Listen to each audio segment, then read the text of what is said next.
I have made shocking discoveries in the budget policy statement. Honorable Richard Onyonga has been speaking time without end about budgeted corruption. Inside this budget policy statement, truly, there is documented evidence of budgeted corruption.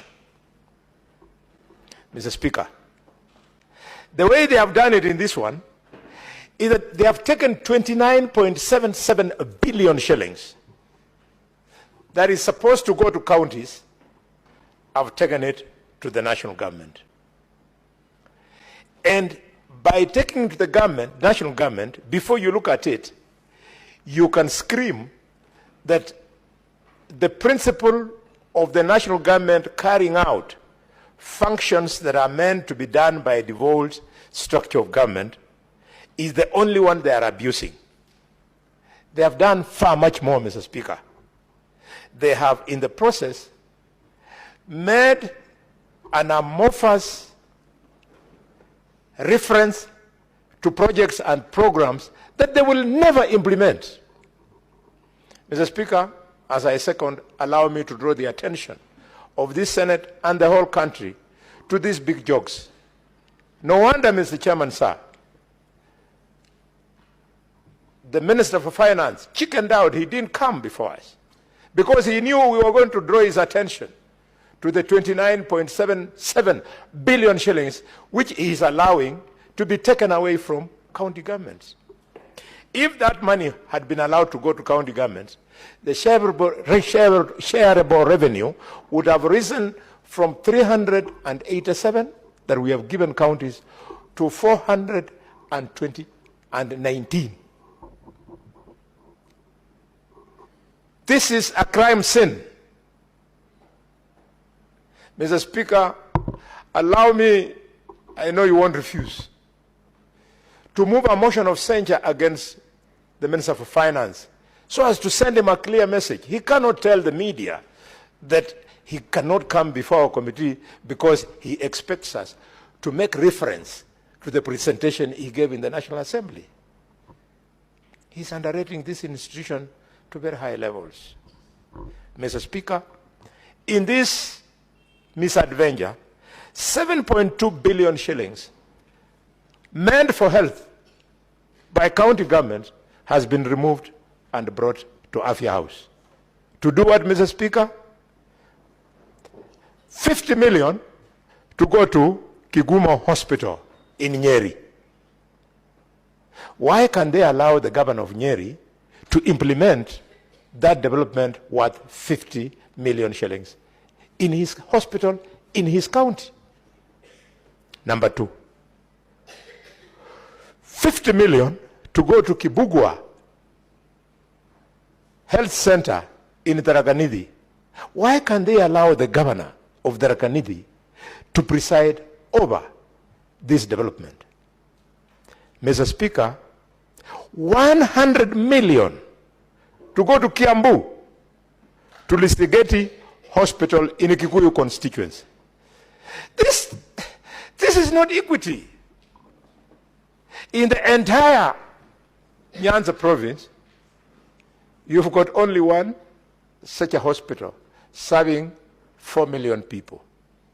But in Kikuyu, not in Kikuyu, in Kiambu, there are 5 such hospitals, and they can afford to add them another 100 million so as to keep on adding insult to injury. This is a house of equity. We want to call the National Treasury to order. This is deal cutting and not budgeting.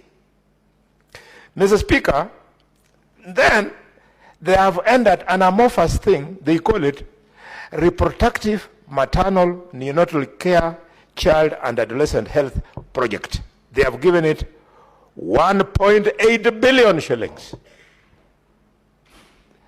What they want to do, they can lie to some of the senators, but you can't lie to me. I'm a doctor of medicine. I know what you're talking about. This is an opportunity to remove money from the budget. Mr. Speaker, sir, cause the minister to come before us. We want to pin him down so that this is corrected before we go to printed estimates. Mr. Speaker, they have put another one called Free Maternity Program. All Kenyans watching me now know that the Linda Mama program is not functional.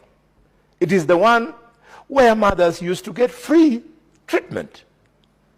And now, in the budget, they have put there, Mr. Speaker, sir, 2.04 billion shillings for a program that is not functional. So, on what do they want to expend these 2 billion shillings? Mr. Speaker, this country is so rich.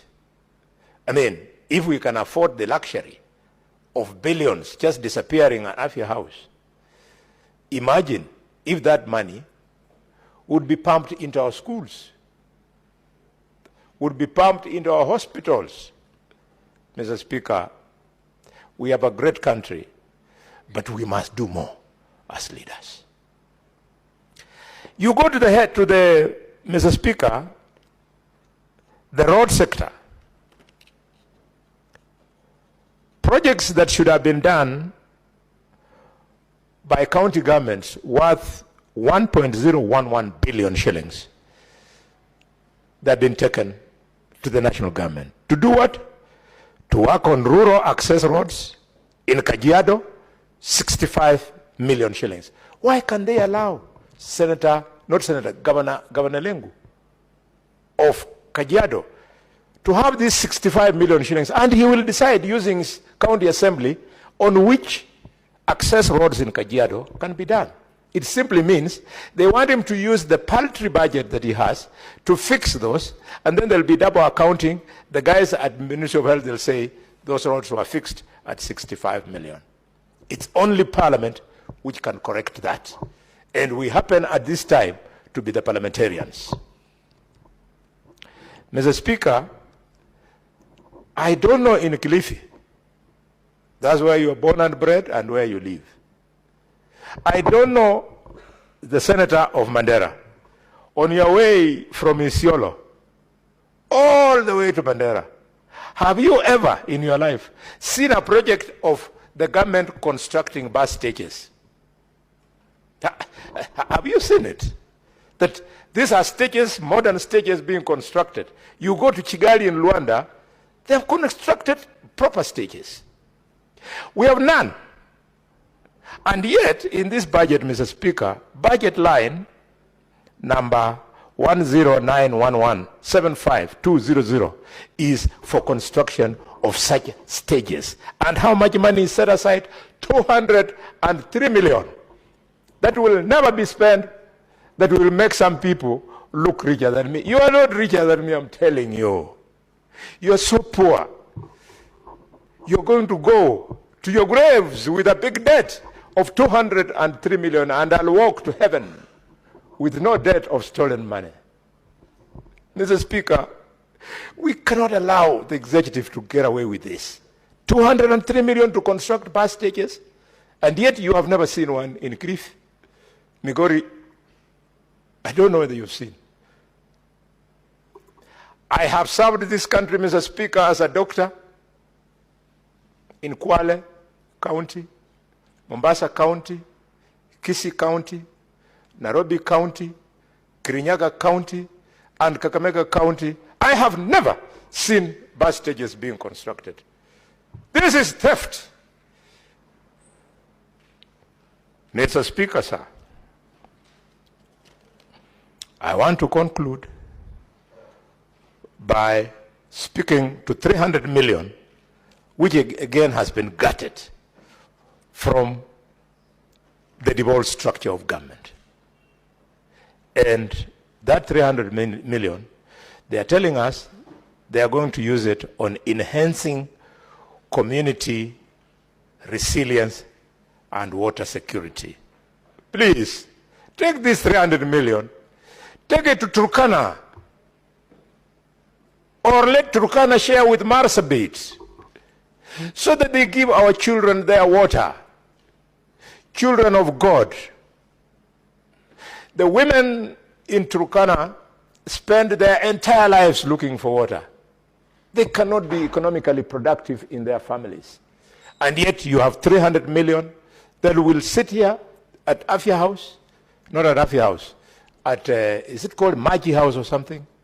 At the Ministry of Water, and guys are going to share it, and our children will continue scavenging for water in Lodwar, in Kibish, in all those places, and yet the resources of the Republic of Kenya can support this. Mr. Speaker, I hope colleagues will do us a favor. If you want us to continue working for you, colleagues, as a Committee of Finance, then please be here when we bring you the report of our work. Otherwise, Mr. Chairman, I will not be coming to your meetings at 8:30. I mean at 7:30, missing breakfast with my toothless daughter. When I see her toothless mouth as I eat, I feel very nice. But you deny me that chance because I'm coming to do this work, which looks like he's thankless. Mr. Speaker, with those many remarks, I second